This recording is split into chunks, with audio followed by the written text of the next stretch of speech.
श्रीमन्नारायण नारायण नारायण श्रीमन्नारायण नारायण नारायण श्रीमन्नारायण नारायण नारायण श्रीमन्नारायण नारायण नारायण श्रीमन्नारायण नारायण नारायण श्रीमन्नारायण नारायण नारायण। दोनों हाथ उठाइए प्रेम से कीर्तन। जय हो राधे।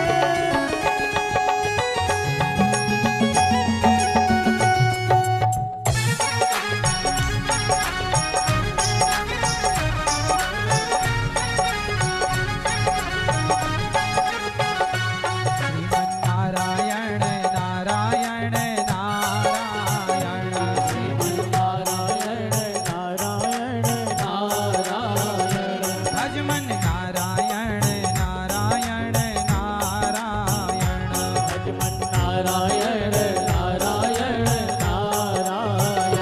श्रीमन्नारायण नारायण नारायण श्रीमन्नारायण नारायण नारायण श्रीमन्नारायण नारायण नारायण श्रीमन्नारायण नारायण नारायण श्रीमन्नारायण नारायण नारायण।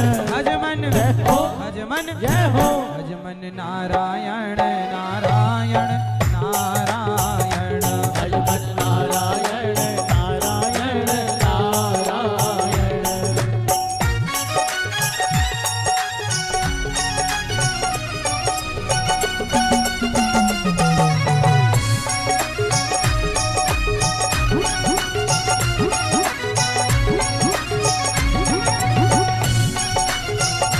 जरा झूमते हुए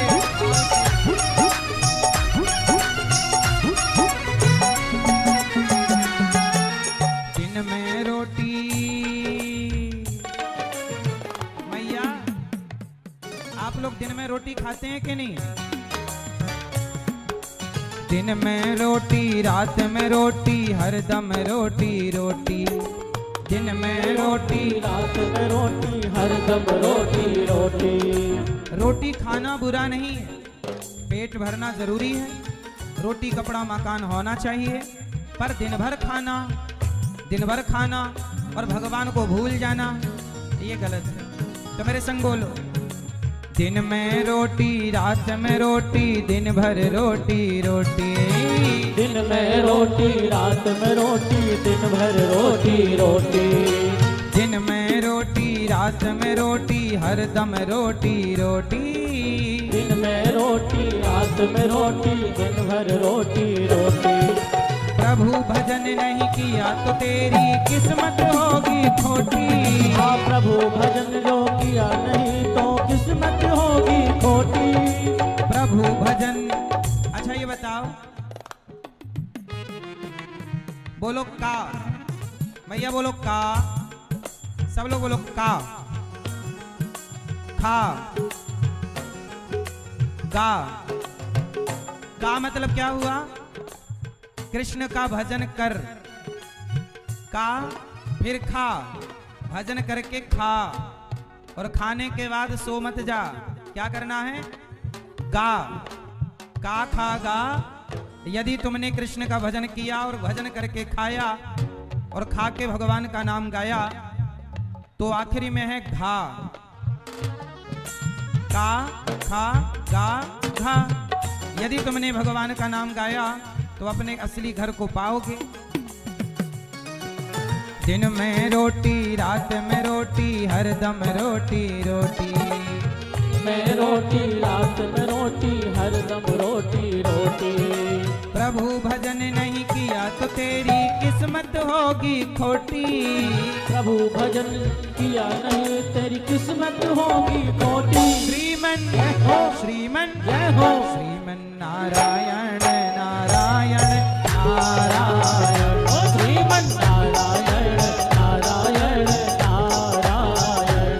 भजमन नारायण नारायण नारायण भजमन नारायण नारायण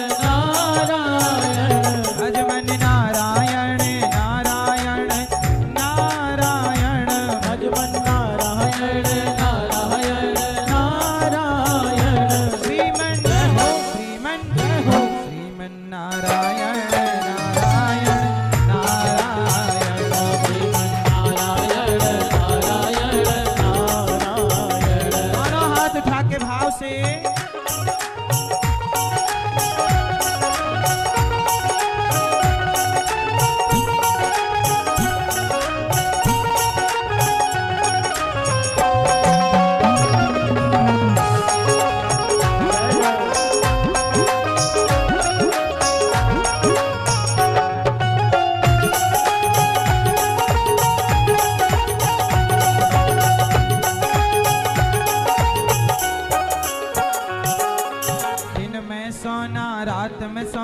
हरदम सोना सोना, दिन में सोना रात में सोना हरदम सोना सोना। दिन में सोना, दिन में सोना रात में सोना हरदम सोना सोना। दिन में सोना रात में सोना हरदम सोना सोना। प्रभु भजन नहीं किया तो भाई अंत समय है रोना। प्रभु भजन जो किया न भाई अंत समय है रोना। श्रीमन्नारायण नारायण नारायण श्रीमन्नारायण नारायण नारायण। सोना कितना जरूरी है? दिन में सोना, रात में सो लिया बहुत है, पर आजकल का आदमी इतना आलसी है। दिन में सोना रात में सोना हरदम सोना सोना। दिन में सोना रात में सोना हरदम सोना सोना। प्रभु भजन नहीं किया तो, प्रभु भजन नहीं किया तो भाई अंत समय है रोना। प्रभु भजन किया तो भाई अंत समय है रोना। श्रीमन जय हो, श्रीमन जय हो। श्रीमन नारायण नारायण नारायण। ओ श्रीमन नारायण नारायण नारायण।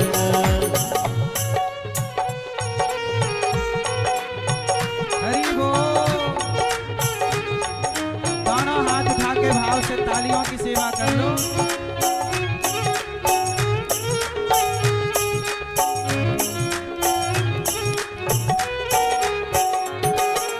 कागज की एक नाव बनाई छोड़ी गंगा जल में। कागज की एक नाव बनाई छोड़ी गंगा जल में।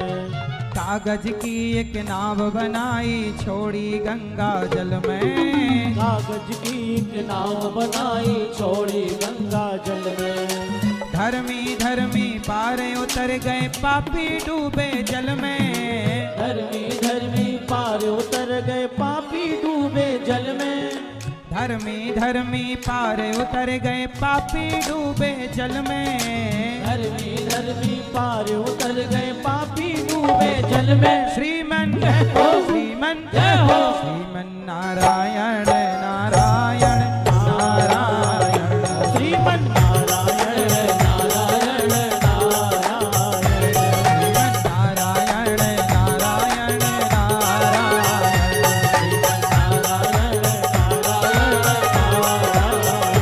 भजमन नारायण नारायण नारायण। भजमन नारायण नारायण नारायण। भजमन नारायण नारायण नारायण। भजमन नारायण नारायण नारायण।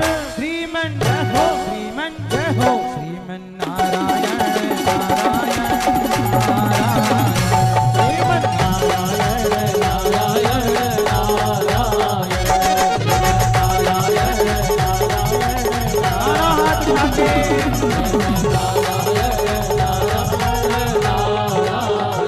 श्रीमन नारायण नारायण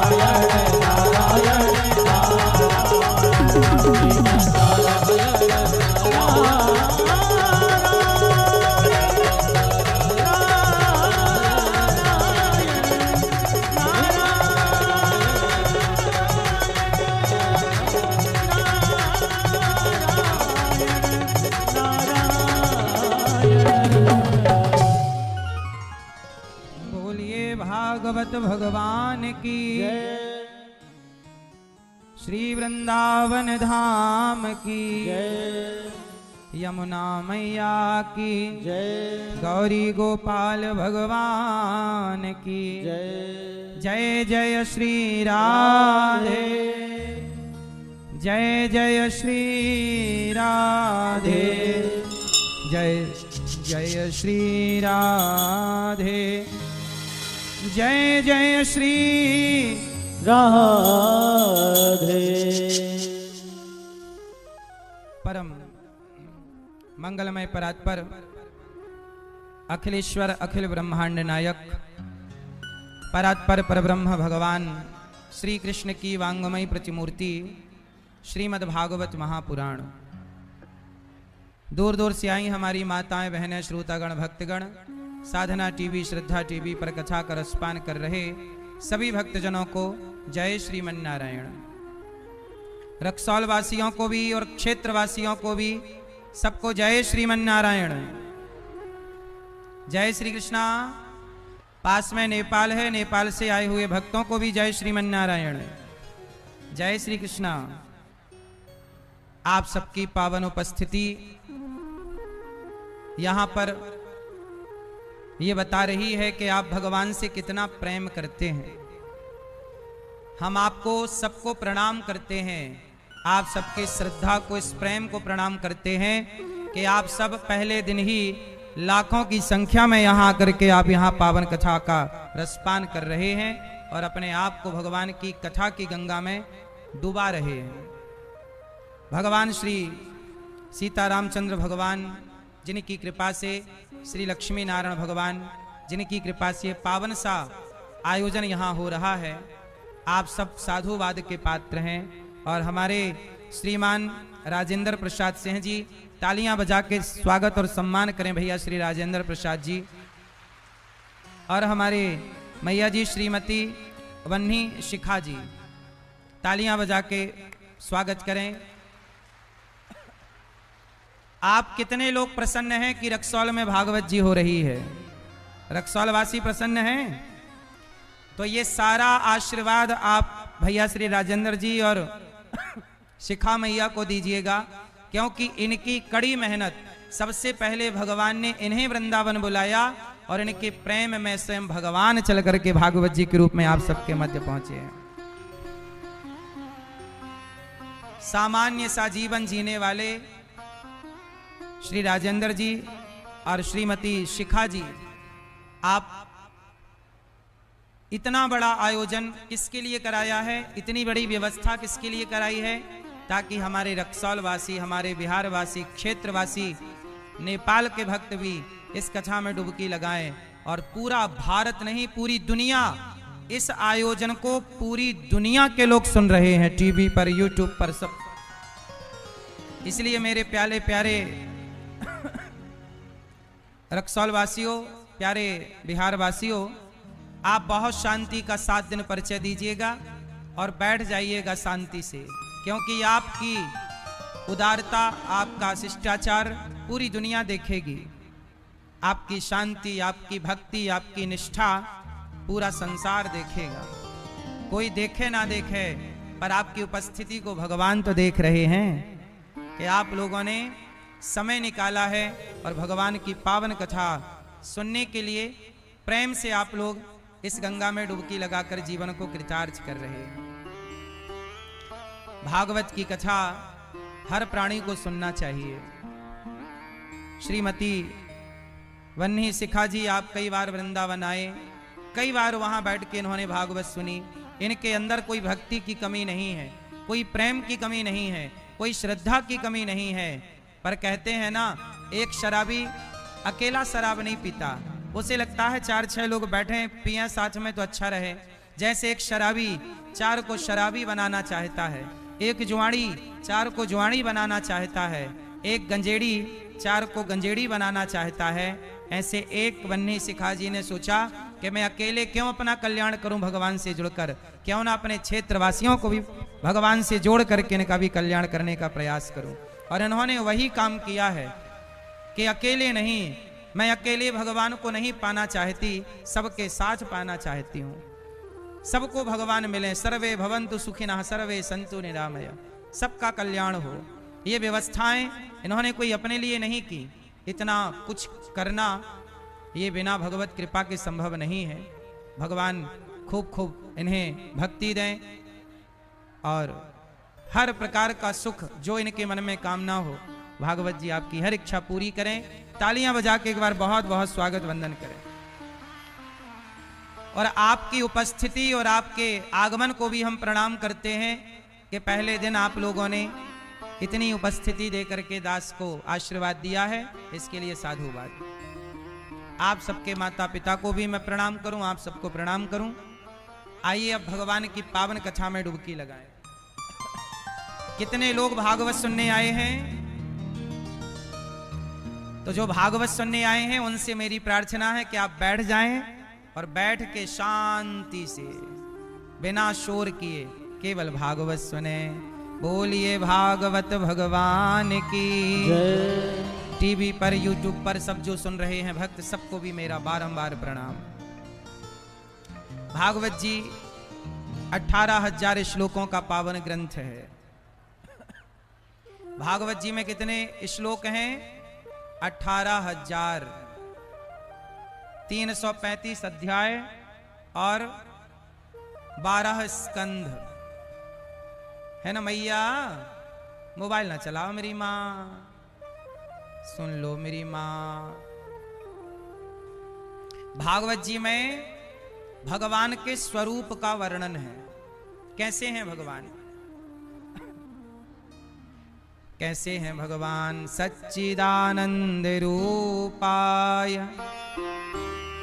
विश्वोत्पत्त्यादि हेतवे तापत्रय विनाशाय श्री कृष्णाय वयं नुमः। कैसे हैं भगवान?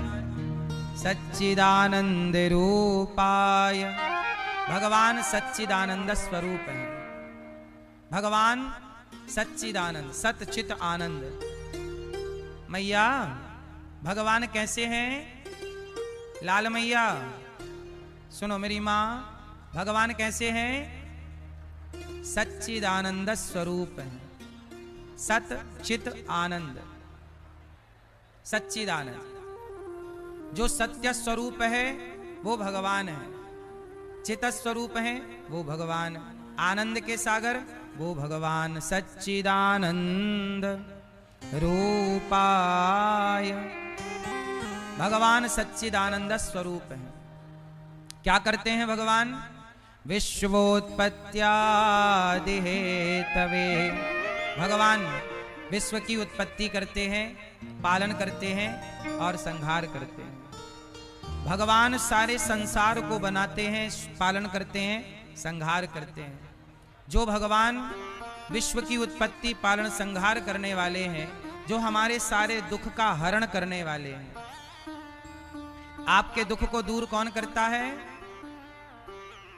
आपके दुख का हरण कौन करता है? मैया ओ मेरी माँ, आपके दुख का हरण कौन करता है? कौन? जोर से, कौन दुख दूर करता है? भगवान। हम सबके जीवन में दुख कितने प्रकार के होते हैं? 3 प्रकार के। हम सबके जीवन में 3 तरह का दुख होता है, दैहिक, दैविक और भौतिक। जो देह से बीमारियां दैहिक दुख कहलाता है। जो अधिक बारिश होने से, अधिक गर्मी और सर्दी पड़ने से जो संकट उत्पन्न होता है, ये दैविक दुख कहलाता है। और किसी जीव जंतु के द्वारा परेशान किए जाने से भौतिक दुख कहते हैं। सांप का डस लेना, कुत्ते के द्वारा काट लिया जाए, ये सब जो दुख होगा इससे, ये भौतिक प्राणियों से मिला दुख भौतिक दुख कहलाता है। लेकिन एक बात बताएं, जो भगवान की शरण में आ गया, भगवान की शरण में आ जाने के बाद व्यक्ति हर दुख से मुक्त हो जाता है कि नहीं? हाँ या ना? मैया पीछे वाले भैया शोर ना करो, आप लोग शोर बहुत कर रहे हैं। सब लोग हाथ उठाओ अपना और यहां रखो अपने मुंह पे। चुप रहिए, शांत रहो। आप देखो इतने अच्छे हैं बिहारवासी, सारा संसार आपको देख सुन रहा है कथा से। आप बहुत अच्छे शांति का परिचय देंगे, अच्छा लगेगा। सब बैठ जाओ और चुप रहिए, शोर बिल्कुल ना हुआ। प्रार्थना है मेरी। हमारी इस तरफ की मैयाएं देखो कितनी शांति से बैठी हैं। ये पूरी जितनी मैयाएं हमारी बैठी हैं, सब मैयाएं कितनी शांत हैं। इस तरफ से शोर ज्यादा है, थोड़ा शांत कर लीजिए। पुरुषों की तरफ से शोर ज्यादा है, शांत कर लीजिए। बोलो राधे राधे, राधे राधे। तो दुख कितने तरह के होते हैं? दैहिक, दैविक, भौतिक, 3 तरह का दुख होता है। लेकिन जो भगवान की शरण में है वो सारे दुखों से मुक्त हो जाता है। अच्छा ये बताओ, विभीषण दुखी थे कि नहीं? बोलो हाँ। विभीषण के भाई ने लात मार के निकाल दिया, विभीषण के भाई ने, रावण ने लात मार के निकाल दिया कि नहीं विभीषण को? बोलो हाँ कि ना, जोर से। जब रावण ने विभीषण को लात मार के निकाला तो विभीषण कहां गए? किसकी शरण में गए? राम की। और जब राम की शरण में गए तो लात मार के निकाला था जिस विभीषण को, अपमानित किया था जिस विभीषण को, उस विभीषण का राम ने सम्मान क्या किया? लंका का राजा बना के बिठा दिया। क्यों बिठा दिया? क्यों बिठा दिया? क्योंकि विभीषण कहां चले गए? राम की शरण में। जो राम की शरण में जाएगा, जो भगवान की शरण में जाएगा, उसे भगवान राजा ही बनाते हैं, बड़ा ही बनाते हैं। अच्छा एक बात बताओ, सुदामा जी गरीब थे कि नहीं? बोलो हाँ कि ना। सुदामा जी वास्तविक में तो कृष्ण जिनके मित्र हों वो गरीब नहीं हो सकता, पर व्यवहार में उनके पास रोटी खाने की भी व्यवस्था नहीं थी। सुदामा जी गरीब थे, लेकिन जब भगवान कृष्ण से मिलने के लिए गए, अच्छा सुदामा जी जब कृष्ण से मिले, श्याम सुंदर से मिलने से पहले सुदामा जी घर में जाकर, लोगों के घर जाकर भिक्षा मांगते थे कि नहीं? बोलो हाँ। सुदामा जी की पत्नी सुशीला 4 मुट्ठी चावल मांगकर पड़ोसन के घर से लाई थी कि नहीं? बोलो हाँ। अब मुझे एक बात बताओ कि सुदामा जी जब कृष्ण से मिलने गए तो उनके घर पे 4 मुट्ठी चावल भी नहीं था, वो 4 मुट्ठी चिवड़ा भी उधार मांगकर सुशीला माता लाई थी। इसका मतलब है कि सुदामा जी को घर घर जाके भिक्षा मांगना पड़ती थी। लेकिन जिस दिन से कृष्ण के पास गए, उस दिन के बाद सुदामा जी को किसी घर में जाके भिक्षा नहीं मांगनी पड़ी। ये बात सही है कि गलत है? जो भगवान के आगे हाथ फैला देता है, अरे जो भगवान के आगे आत्मसमर्पण कर देता है, उसे किसी के आगे हाथ फैलाने की जरूरत। इसका मतलब यह हुआ कि संसार के आगे गिड़गिड़ाने की जरूरत तब तक है जब तक हम ईश्वर के आगे नहीं गिड़गिड़ाते, ईश्वर के आगे नहीं रोते। इसलिए तो कहता हूं, हाँ रोया मैं बहुत,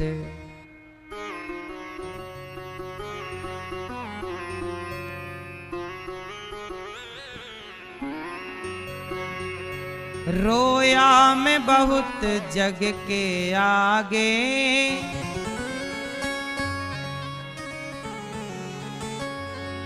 रोया मैं बहुत जग के आगे, तेरे आगे रोना बाकी है। भक्तों एक बात बताएं, सबके आगे रोकर देख चुके हो, सबका होकर देख चुके हो। रोया मैं बहुत जग के आगे, तेरे आगे रोना बाकी है। मैं सबका होकर देख चुका, तेरा होना कान्हा बाकी है। किसका होना बाकी है? हम सबका होकर देख चुके, हम सबके आगे रोकर देख चुके, भगवान के आगे रोना अभी बाकी है। सबका होकर देख चुके, भगवान का होना जोर से।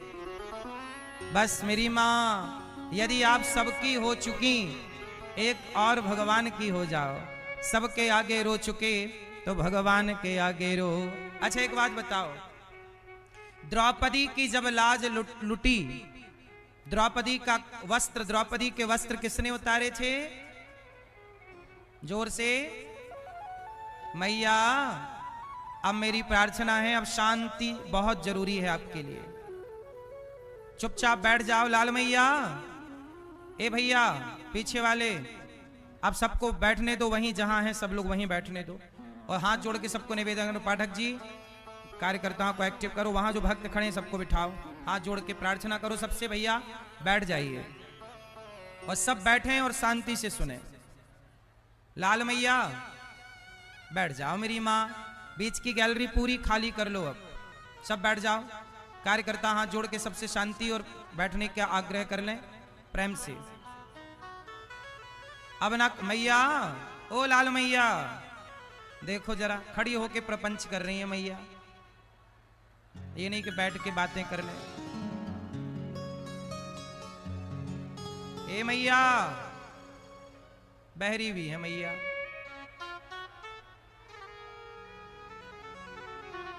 काहे नहीं बैठ रही हो मैया? सब बैठ जाओ प्रेम से। अच्छा एक बात बताओ,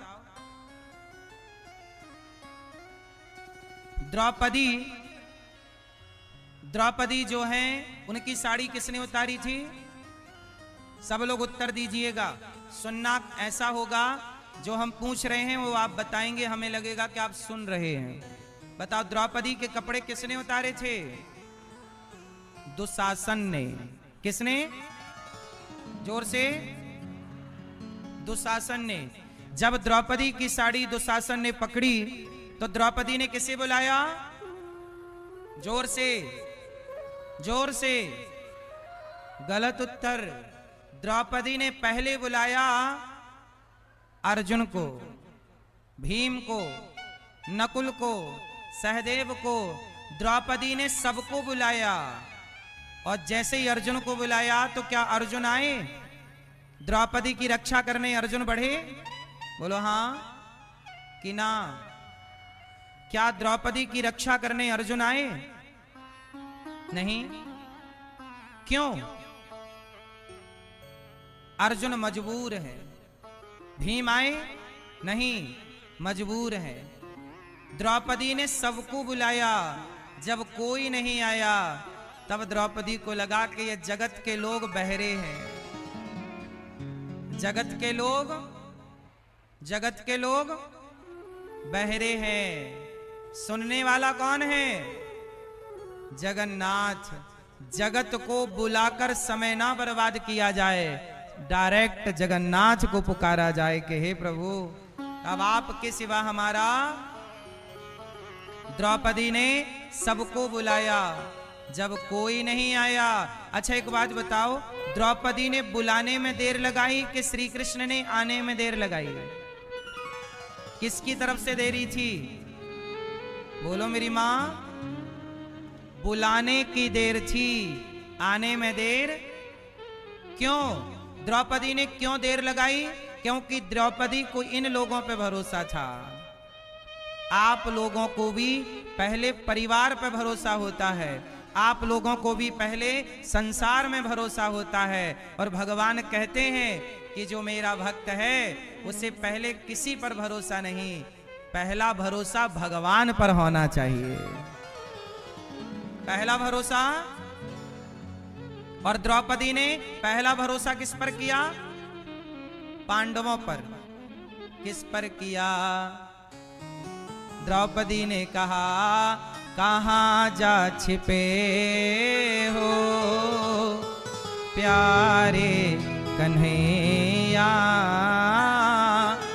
कहाँ जा छिपे हो प्यारे कन्हैया यहाँ लाज मेरी लुटी जा रही है। दुशासन के हाथों तेरी द्रौपदी की सभा बीच साड़ी खींची जा रही है। कहाँ जा छिपे हो प्यारे कन्हैया यहाँ लाज मेरी लुटी जा रही है। द्रौपदी ने बुलाया, गुरु द्रोण बोलो, पितामह बोलो, तुमसे तुम्हारी ये बहू पूछती है। हे गुरु द्रोणाचार्य, हे पितामह, सबसे द्रौपदी ने कहा, गुरु द्रोण बोलो, पितामह बोलो, तुमसे तुम्हारी ये बहू पूछती है। पांचों पति आज बैठे सभा में, पांचों पति आज बैठे सभा में, महलों की रानी लुटी जा रही है। जब अर्जुन को बुलाया, भीम को बुलाया, सबने सिर झुकाया, सबने मना कर दिया, हम मदद नहीं कर सकते। तब द्रौपदी ने हाथ उठाए, हे गोविंद, आओ कन्हैया, आओ मुरारी, तुमको पुकारे ये बहना तुम्हारी। देखो जरा ये हालत हमारी, बहना तुम्हारी लुटी जा रही है। जब द्रौपदी ने कहा, हे श्याम सुंदर, अब जाए न लाज हमारी, अब जाएगी लाज तुम्हारी, आ जाओ कृष्ण मुरारी। हे प्रभु, अब हमारी लाज नहीं जाएगी, अब आपकी लाज जाएगी, अब आओ। जब द्रौपदी ने दोनों हाथ उठाकर कहा कि प्रभु अब आपकी हूं मैं, और द्रौपदी जब पुकारी, उस समय श्याम सुंदर द्वारिका में भोजन करने बैठे थे। रुक्मणी मैया भगवान को परोस रही थी, प्रभु रोटी खाओ। भगवान ने कहा मेरी बहन पर संकट है, तो रुक्मणी अम्बा ने कहा कि जाओ दर्शन दो अपनी बहन को। भगवान बोले कि मेरी बहन तो मुझे बुला ही नहीं रही है, वो तो अर्जुन भीम को बुला रही है, जब तक बुलाएगी नहीं मैं कैसे जाऊंगा। भगवान तो तैयार खड़े थे एक पांव से, पर द्रौपदी मां बुला ही नहीं रही है। और जैसे ही बोला हे गोविंद, तो गोविंद मैं केवल गो कह पाई, विंद बाद में निकला कि उसके पहले भगवान पहुंच गए, मेरी बहन ने बुलाया। और साड़ी का अवतार, भगवान इतने अवतार लिए, कभी नृसिंह बने, कभी वामन बने, कभी मछली बने, कभी कच्छप बने। आज भगवान ने अपनी बहन के लिए वस्त्र का अवतार लिया और कपड़े बनकर द्रौपदी की साड़ी बनकर खिंचने लगे। वस्त्र का अवतार लेकर के भगवान खिंचे। 10,000 हाथियों का बल रखने वाला दुशासन हार गया। क्या बोला? दुशासन बोला कि साड़ी भी चिनारी है, किनारी भी साड़ी है, कि साड़ी ही किनारी है, किनारी ही की साड़ी है। तब द्रौपदी ने कहा मूर्ख दुशासन, ना साड़ी भी चिनारी है, ना नारी बीच साड़ी है, ना साड़ी ही किनारी है, ना नारी ही की साड़ी है। ये तो वृंदावन बिहारी है जो चीर बनकर खिंचा जा रहा है। अच्छा एक बात बताओ, जब भगवान कृष्ण की कलाई में एक बार कुछ चोट लग गई, उंगली में चोट लग गई, तो द्रौपदी ने भगवान की उंगली पे क्या बांधा था? अपने साड़ी को फाड़ कर कुछ धागे बांधे थे कि नहीं? बोलो हाँ। जरा सोचिए, द्रौपदी ने अपने साड़ी फाड़ करके और अपने साड़ी के कुछ धागे श्याम सुंदर की श्री कृष्ण की उंगली में बांधे थे। और ये बात वर्षों पुरानी है, वर्षों पुरानी बात है। कुछ धागे द्रौपदी ने कभी कृष्ण को बांधे थे, तो भगवान ने कहा बहन आज तुझे वस्त्र की जरूरत पड़ी है, तो जो तूने मेरी उंगली पे धागे बांधे थे, एक एक धागे की कीमत चुकाने तेरा भाई आएगा। और भगवान ने वो ऋण चुकाया। एक बात बताऊं, आप भगवान को एक तुलसी का पत्ता भी दे देते हैं तो उसका भी भगवान ऋण चुकाते हैं। इसलिए एक बात बताएं, तुलसी के 11 पत्ते रोज तोड़ा करो, रविवार को छोड़कर। शनिवार को ही तोड़ लिया करो रविवार वाले पत्ते। 11 पत्ते तुलसी के रोज तोड़ करके, और भगवान आपके घर में गोपाल जी होंगे या शालिग्राम जी होंगे, तो 11 पत्ते रोज तुलसी के तोड़ो और तुलसी के पत्तों से भगवान का अर्चन करो, अर्थात भगवान को चढ़ाओ। और ये कहो कि प्रभु इन पत्तों के सिवा मैं और क्या दूं आपको। इन पत्तों में आप अपने आप को निहित करके, सम्मिलित करके, हे प्रभु हम पत्तों की तरह अपने आप को आपके चरणों में चढ़ा रहे हैं। और 11 पत्ते आप रोज चढ़ाया करिए भगवान को, तुलसी के रोज अर्चन किया करिए। क्या बोलकर? श्रीमन्नारायण चरणौ शरणम प्रपद्ये, श्रीमते नारायणाय नमः। ये ना आए तो केवल श्रीमन्नारायण बोलो, श्रीमन्नारायण। एक पत्ता चढ़ा दिया और बोल दिया श्रीमन्नारायण श्रीमन्नारायण श्रीमन्नारायण। ऐसे 11 पत्ते तुलसी के रोज चढ़ाइए, फिर देखिए आपके घर में भगवान नारायण की तो कृपा बरसेगी, लक्ष्मी माँ की कृपा बरसने लग जाएगी। आप लोग कहते हैं ना हमारा काम नहीं हो रहा है, हम बड़े परेशान हैं, हमारी आर्थिक स्थिति अच्छी नहीं है, तरक्की नहीं हो रही है। आप रोज 11 तुलसी के पत्ते भगवान श्रीमन्नारायण शालिग्राम जी में या गोपाल जी के चरणों में चढ़ा दिया करिए।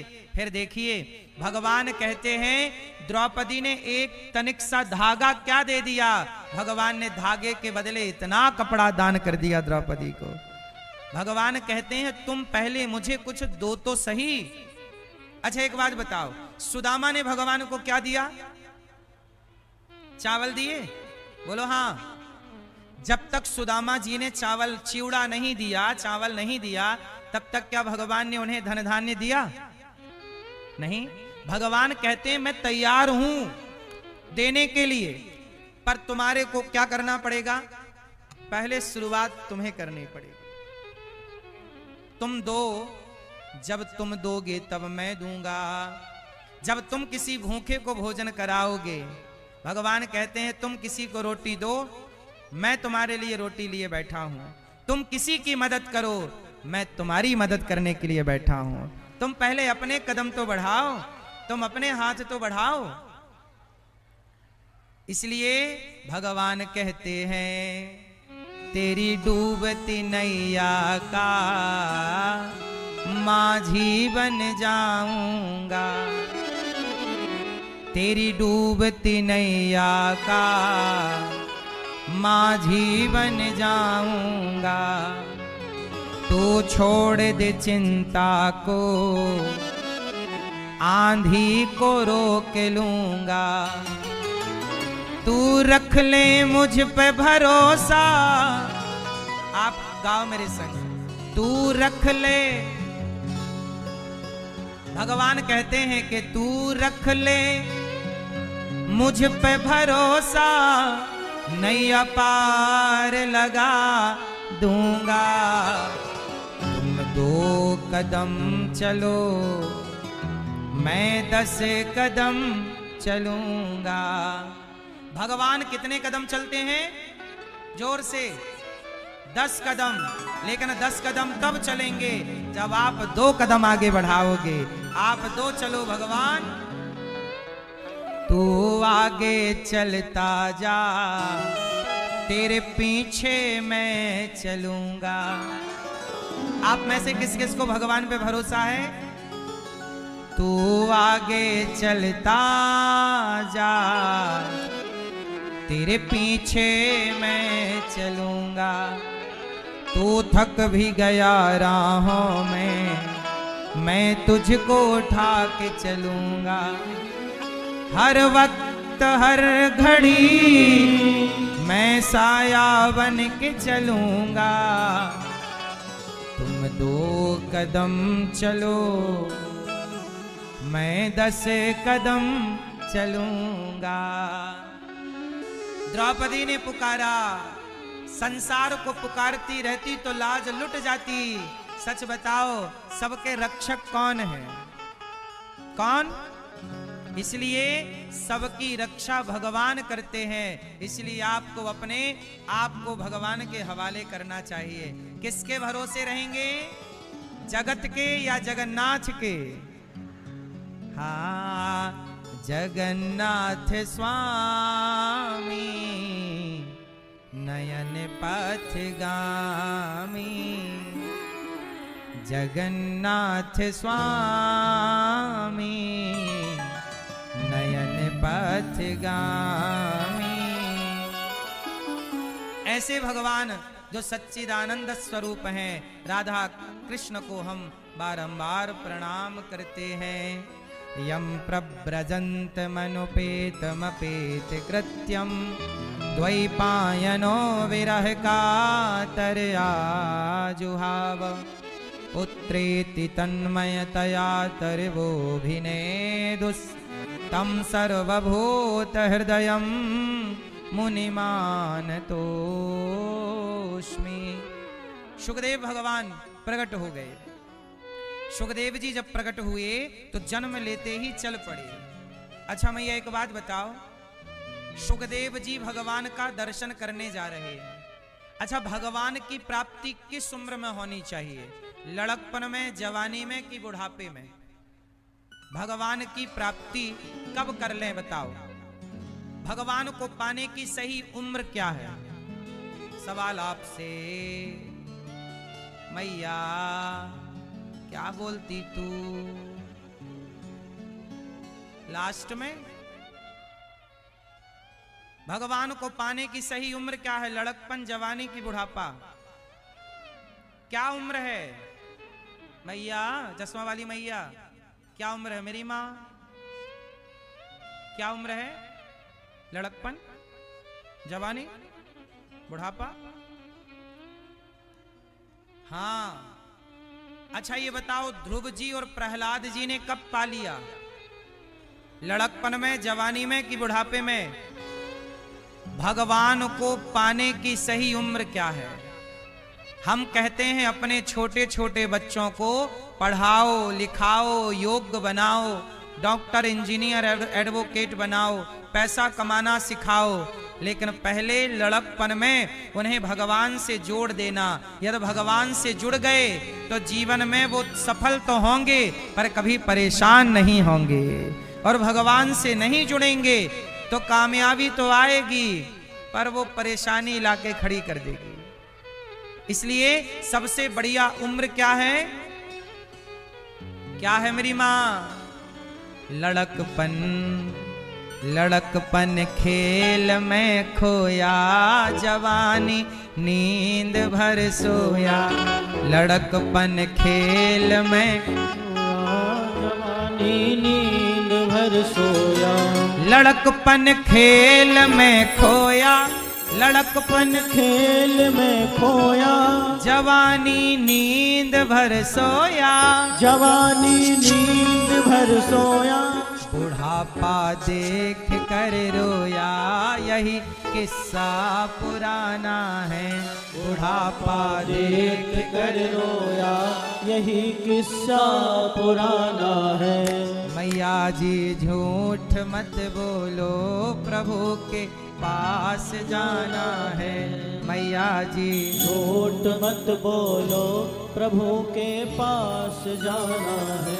लड़कपन खेल में खोया, जवानी नींद भर सोया। बुढ़ापा, इसलिए कहता हूँ लड़कपन सबसे बढ़िया। इसलिए कहता हूँ कथा में आप आओ छोटे छोटे बच्चों को। छोटे मतलब ये नहीं कि जो कल पैदा हुए उनको ले आओ, तुम यहाँ रुलाओ फिर हम चुप कराते फिरें उनको। छोटे बच्चों को मतलब जो कथा समझने लायक हैं। 15 साल का लड़का है, 15 साल की बेटी है, 12 साल के बच्चे हैं। ये जिस उम्र में बच्चे समझने लग जाएं, तो जब बच्चे समझने लग जाएं तो सही चीज समझा देना। सही चीज नहीं समझा पाओगे तो फिर बुराइयां उन्हें जकड़ लेंगी। बोलो हाँ या ना। अभी मैंने सुना कि 3 लड़कियां, 3 सगी बहनें कोई मोबाइल पर गेम खेल रही थीं। उनके पिता ने मोबाइल छीन लिया, तो वो तीनों बेटियां, एक लगभग 15 साल की थी, 15 या 16 की, एक लगभग 14 या 13 की थी, एक 12 या 11 की थी। 3 सगी बहनें 9वीं मंजिल से छलांग लगा के नीचे उन्होंने आत्महत्या कर ली। अभी 2-4 दिन पुरानी बात है ये। क्यों आत्महत्या कर ली? क्योंकि पिता ने मोबाइल छीन लिया। यदि आप संस्कार नहीं दोगे, आप सत्संग से नहीं जोड़ोगे, तो कुसंग, आजकल कुसंग किसे कहते हैं? कुसंग का मतलब है, कोई बात नहीं, शांत रहिए। कुसंग क्या है? कुसंग का मतलब है, कुसंग का मतलब है मोबाइल। आजकल कुसंग करने बाहर नहीं जाना पड़ता। मोबाइल क्या बना है? जोर से, मोबाइल कुसंग है या नहीं? हाँ या ना? इसलिए मेरी माँ, इसलिए कहता हूं कि अपने बच्चों से कहा करो कि थोड़ी देर भगवान की कथा सुना करें। कथा सुनेंगे तो नई चीजें सीखेंगे, धर्म को जानेंगे, और धर्म को जानने वाला व्यक्ति, धर्म पर चलने वाला व्यक्ति किसी भी परिस्थिति में आत्महत्या तो नहीं ही करता। आत्महत्या, इसलिए धर्म को जानना जरूरी है, धर्म पर चलना जरूरी है। तो आप देखो, सुखदेव जी प्रकट हुए और जन्म लेते ही सन्यास लेने चल पड़े। यम प्रव्रजंत मनुपेत मपेत कृत्यम द्वैपायनो विरह का तराजुहाव पुत्रेति तन्मयतया तर्वोभिनेदुस् तम सर्वभूत हृदयं मुनिमानतोस्मि। श्री सुखदेव जी महाराज प्रकट हुए और जैसे ही प्रकट हुए जन्म लेते ही चल पड़े। इन सुखदेव भगवान ने ही राजा परीक्षित जी को भागवत सुनाई और राजा परीक्षित जी की 7 दिनों में मुक्ति हुई। 88,000 संत बैठे हैं, सूत जी आए, सब संतों ने खड़े होकर सूत जी का स्वागत किया। कहा गुरुदेव कथा सुनाओ।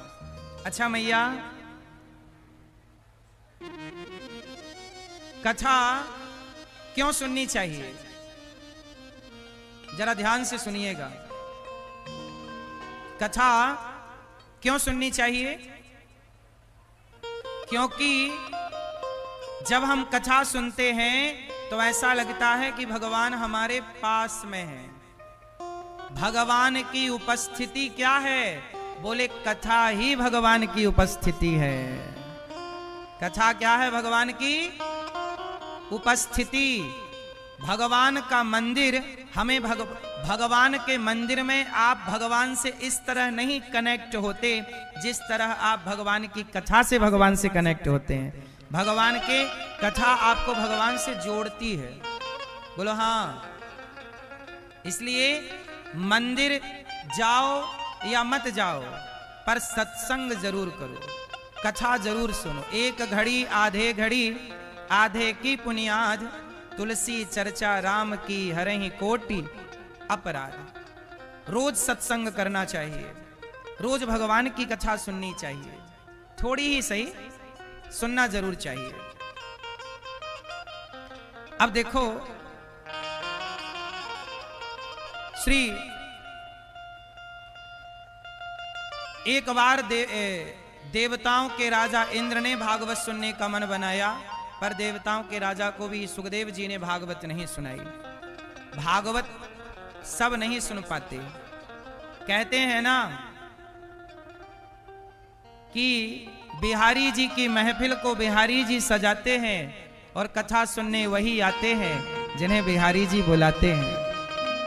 तो आप लोग जो आए हैं अपनी मर्जी से नहीं आए हैं। कहीं ना कहीं भगवान ने आपके अंदर आकर प्रेरणा दी कि चलो कथा हो रही है, हम भी सुने आए। जिनके अंदर भगवान ने प्रेरणा दी वो आ गए, और जिन्हें प्रेरित नहीं किया वो अपने घरों पर बैठे हुए हैं, जबकि हैं रक्सौल के ही। तो भगवान सबके भीतर प्रवेश नहीं करते, आपके भीतर शुश्रू सुभिष्ट क्षणात् भगवान आपके ऊपर प्रवेश, आपके भीतर प्रवेश करके, और भगवान ने कहा कि चलो कथा में, और आप चले आए। एक बार देवताओं के राजा इंद्र ने कहा कि मैं भी भागवत सुनूंगा, पर सुखदेव जी के पास गए तो सुखदेव जी ने मना कर दिया, बोले हम आपको भागवत नहीं सुनाएंगे। क्यों नहीं सुनाएंगे? क्योंकि आपके अंदर श्रद्धा नहीं है, आप तो सौदा करने आए हैं। एवं विनिमय जाते सुधार आज्ञा प्रपीयता, अदला बदली करने आए। अच्छा, इंद्र के पास ना स्वर्ग का अमृत है। इंद्र के पास क्या है? स्वर्ग का अमृत। एक बार क्या हुआ, स्वर्ग का अमृत लेके राजा इंद्र आए और सुखदेव जी से बोले कि स्वर्ग का अमृत आप परीक्षित को पिला दो, और ये कथा का अमृत आप हमें पिला दो। तब सुखदेव जी ने कहा कि परीक्षित जी से पूछो। अच्छा, परीक्षित कौन है? परीक्षित जी को शाप लगा हुआ है 7 दिन में मरने का। सबसे पहले भागवत किसने सुनी, किसको सुनाई? पहले इस विषय को जरा समझ लीजिएगा। भागवत सबसे पहले किसने सुनी? सबसे पहले भागवत को भगवान श्रीमन नारायण ने ब्रह्मा जी को सुनाई, फिर ब्रह्मा जी ने देवर्षि नारद जी को सुनाई, नारद जी ने वेद व्यास जी को सुनाई, वेद व्यास जी ने अपने पुत्र सुखदेव जी को सुनाई, और सुखदेव जी ने अपने पिता से भागवत जो सुनी पढ़ी सुखदेव जी ने, तो सुखदेव जी ने भागवत राजा परीक्षित जी को सुनाई। ये राजा परीक्षित कौन है? अर्जुन के बेटे हैं अभिमन्यु। बोलो हाँ। अर्जुन के बेटे कौन? अभिमन्यु की मृत्यु हो गई थी चक्रव्यूह में। अभिमन्यु की पत्नी का नाम है उत्तरा। उत्तरा गर्भवती थी, तो जो उनका बच्चा हुआ वही कहलाए परीक्षित। अच्छा, परीक्षित जी ने क्या गलती कर दी? एक संत का अपमान कर दिया। अच्छा, एक बात बताओ, माता का, पिता का, गुरु का, संत का, गाय का अपमान करने से आयु बढ़ती है कि घटती है? क्या होती है? क्या होती है? घटती है। राजा परीक्षित जी ने एक दिन संत का अपमान कर दिया। एक संत जी थे शमीक जी, उनके गले में मरा हुआ सांप डाल दिया राजा परीक्षित जी ने।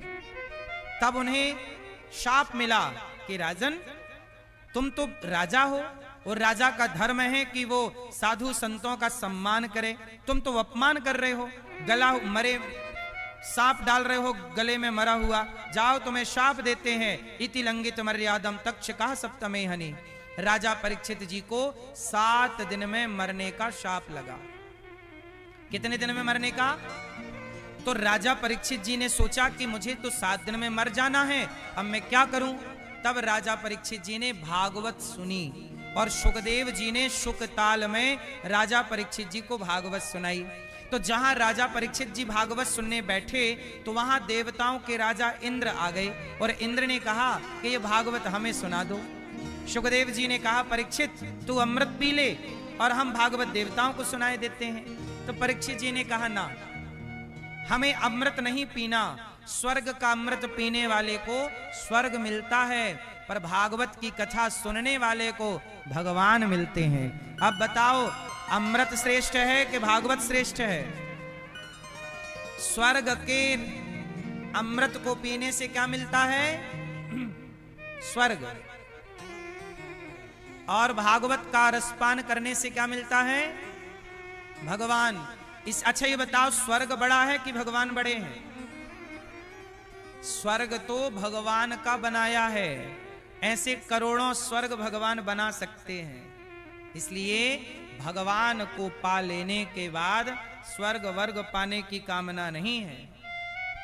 राजा परीक्षित जी ने कहा, हमें भागवत सुननी है।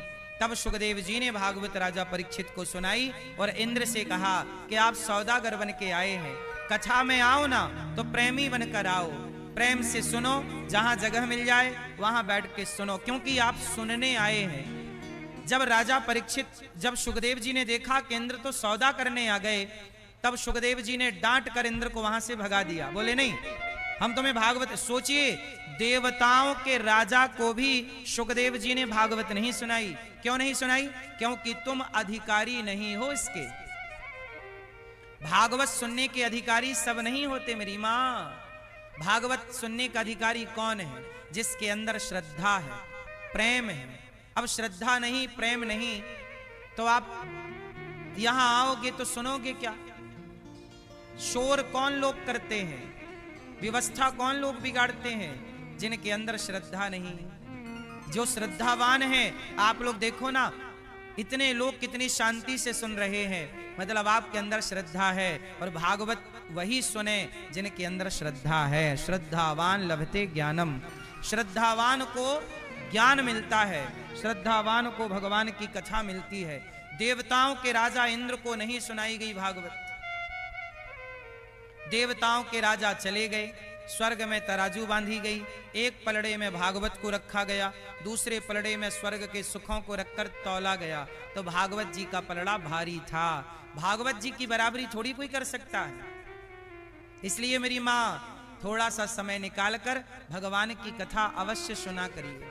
क्योंकि आप कितना भी कमा लो जगत में, लेकिन ये सब कुछ कमाया हुआ यहीं रहना है सबका। लेकिन जो राम नाम का धन कमाओगे, जो पुण्य की पूंजी कमाओगे, जो दया धर्म करोगे समाज संसार में, वही पुण्य मेरे संग जाएगा। जब मैं मरूंगा तो लोग मेरे शरीर से कपड़े भी उतार लेंगे, लेकिन जो अनिरुद्धाचार्य ने पुण्य किया होगा, किसी बेसहारा वृद्ध माँ की सेवा यदि मैंने सच्चे मन से की होगी, किसी भूखे को भोजन निस्वार्थ भाव से कराया होगा, तो वह पुण्य सदा मेरा साथ देगा। इसलिए दास अनिरुद्ध गौरी गोपाल आश्रम में वृद्ध माओं की सेवा करता है। 310 वृद्ध माएं गौरी गोपाल आश्रम में रहती हैं।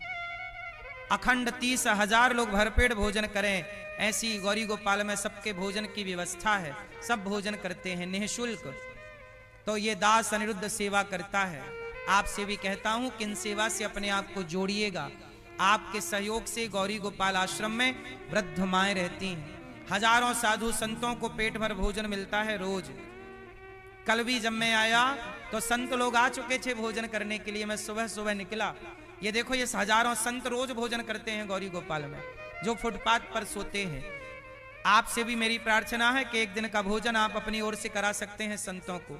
जीवन में हम जब जाएंगे तो हमारे संग क्या चलेगा? पुण्य। इसलिए पैसा कमाइएगा, बच्चों को पढ़ाइएगा, अपने लिए थोड़ा बचाइएगा, पर जब आपकी कमाई से ज्यादा हो, आपके पास अधिक ईश्वर दें, तो उससे जरूर किसी भूखे को रोटी देना चाहिए। पहले आप अपना पेट भर लो। जब आपका पेट भर जाए, लगे आपको कि मैं किसी और का भी पेट भर सकती हूँ या भर सकता हूँ, ईश्वर ने मुझे इस योग्य बनाया है, तो जरूर किसी के बारे में सोचना। फिर देखना, आप किसी के बारे में सोचो तो सही, लिख कर देता हूँ मेरी माँ, तुम्हें अपने बारे में नहीं सोचना पड़ेगा, भगवान खुद प्लानिंग करके देंगे आपके लिए। आपके बच्चों की आप क्या प्लानिंग करोगे? आपके बच्चों की आप क्या प्लानिंग कर सकते हैं? जब भगवान प्लानिंग करेंगे ना, तो आपकी सोच से कई गुना ज्यादा। आप नहीं सोच सकते थे कि विधाता ये देंगे। कहते ना, हमारी औकात से ज्यादा सुदामा की औकात इतनी नहीं थी। वो मांगते भी तो क्या मांगते, लेकिन सुदामा जी की हैसियत से ज्यादा, हमारी और आपकी हैसियत से ज्यादा भगवान देने की क्षमता रखते हैं। एक बार उनमें भरोसा तो किया जाए, एक बार उन्हें प्लानिंग तो करने का मौका दिया जाए। आप लोग कहती हो मेरा बेटा है, मैं प्लानिंग करूंगी, तो भगवान बोलते हैं तुम ही कर लो। द्रौपदी बोली मैं अर्जुन की पत्नी हूं, अर्जुन बचाएंगे, तो भगवान बोले बुला लो अर्जुन को। जब तक द्रौपदी को जगत पे भरोसा था, तब तक ही तो नहीं आए। समस्या तो यही है कि जब तक आप भगवान पे भरोसा नहीं करते, तब तक भगवान अपने कदम नहीं बढ़ाते। पहली शर्त है मंत्र जाप मम दृढ़ विश्वास। आपको हम पे क्या करना पड़ेगा? क्या करना पड़ेगा भगवान पे? हाँ। और जब भरोसा करोगे तो हाँ। पूरा है भरोसा, मेरी हार नहीं होगी। ये प्रार्थना दिल की बेकार नहीं होगी। ये प्रार्थना दिल की बेकार नहीं होगी। पूरा है भरोसा, मेरी हार नहीं होगी। किस किस को भरोसा है कि भगवान हारने नहीं देंगे? हार तो नहीं होगी, पर भरोसा आपको पूरा पूरा भरोसा और पूरा कर्म करना है। प्रयास आप करिए, कर्म आप करिए, साथ भगवान देंगे। दोनों हाथ उठा के भरोसे के संग तालियों की सेवा।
प्रार्थना दिल की बेकार नहीं होगी। ये प्रार्थना दिल की बेकार नहीं होगी। अच्छा बताओ, हृदय से की गई हमारी कोई भी प्रार्थना क्या बेकार चली जाती है? नहीं, पुकारो तो सही। ये प्रार्थना दिल की बेकार नहीं होगी। ये प्रार्थना दिल की बेकार नहीं होगी। पूरा है भरोसा, मेरी हार नहीं होगी। पूरा है भरोसा, मेरी हार नहीं होगी। सांवरे जब तू मेरे साथ है, सांवरे सर पे तेरा हाथ है। सांवरे जब तू मेरे साथ है, सांवरे सर पे तेरा हाथ है।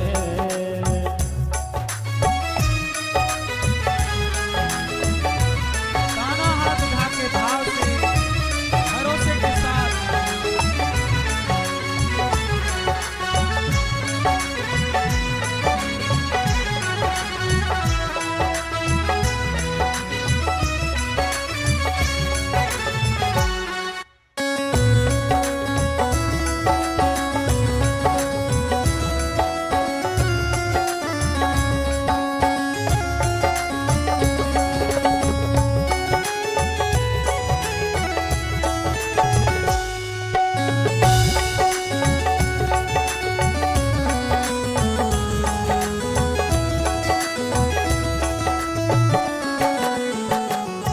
भरोसा, देखिए मैं भरोसे की बात कह रहा हूं। कल जब मैं दिल्ली से पटना के लिए आया और पटना से जब यहाँ रक्सौल आया तो जब मैं एयरपोर्ट पहुंचा, वहां से जब फ्लाइट पर बैठा, दिल्ली से पटना के लिए जब फ्लाइट पर बैठा तो फ्लाइट के अंदर मुझे एक भैया मिले। उन्होंने मुझे देख के कहा, आप रक्सौल जा रहे हैं? मैंने कहा हाँ। मैंने कहा आप ऐसा क्यों पूछ रहे हैं? उन्होंने कहा मैं सूरत में रहता हूं और सूरत से मैं 10 दिन की छुट्टी लेकर केवल रक्सौल आपकी कथा सुनने के लिए आ रहा हूं। जरा सोचिए, वो अपना सूरत से कितने लोग रक्सौल में ऐसे हैं जिनके यहाँ दूर दूर से रिश्तेदार आ गए हैं कि चलो 7 दिन हम तुम्हारे यहाँ रह के कथा सुनेंगे। ये कितनी बड़ी श्रद्धा है कि अपना काम छोड़कर किसके लिए आए? भगवान के लिए। जब भगवान पे इतना भरोसा है तो जब वो इतने कदम चले हैं तो जरा सोचिए उनके लिए भगवान कितने कदम चलेंगे। जब भगवान पे आप भरोसा करते हैं तो भगवान विश्वास नानी और द्रौपदी का रंग लाया, बहना का भाई बन खुद सांवरा आया, बहना का भाई बन खुद सांवरा आया। विश्वास नानी और जब भरोसा द्रौपदी ने किया तो आए, भरोसा नानी बाई मतलब नरसी जी की बेटी नरसी जी ने भरोसा किया, भाई आएगा सांवरा जरूर आएगा। विश्व जय जय।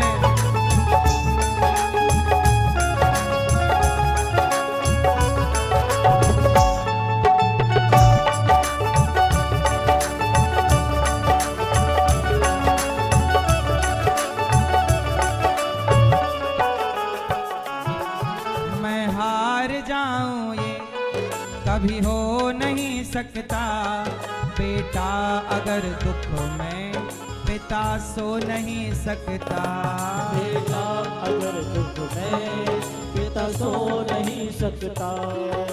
अच्छा ये बताओ आपके पिता कौन है? कौन है आपके पिता? हम सबके पिता भगवान हैं या नहीं? ये बात सही है गलत है? किस किस के पिता भगवान हैं? मैं हार जाऊं ये, बोलो मेरे संग, मैं हार जाऊं ये, मैं जोर से, मैं हार जाऊं ये, मैं हार जाऊं ये कभी हो नहीं सकता, मैं हार जाऊं ये, मैं हार जाऊं ये कभी हो नहीं सकता।